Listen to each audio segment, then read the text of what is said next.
সন্ন্যাস জীবনের প্রধান মূল শর্ত হচ্ছে রিনাউন্সিয়েশন, ত্যাগ। দেখো শ্রীমদ্ ভগবদ্ গীতার উদাহরণ দেখো।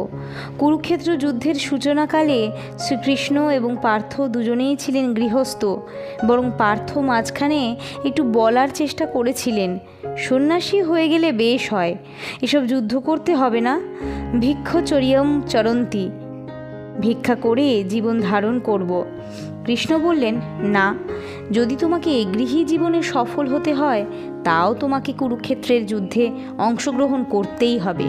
যদি তোমাকে সন্ন্যাস জীবনে সফল হতে হয়, still you have to be in the middle of Kurukshetra. তো শ্রীমদ্ ভগবদ্ গীতা শোনানোর পরেও কৃষ্ণ বা অর্জুন কেউই কিন্তু সন্ন্যাসী হয়ে যাননি, গৃহস্থই ছিলেন।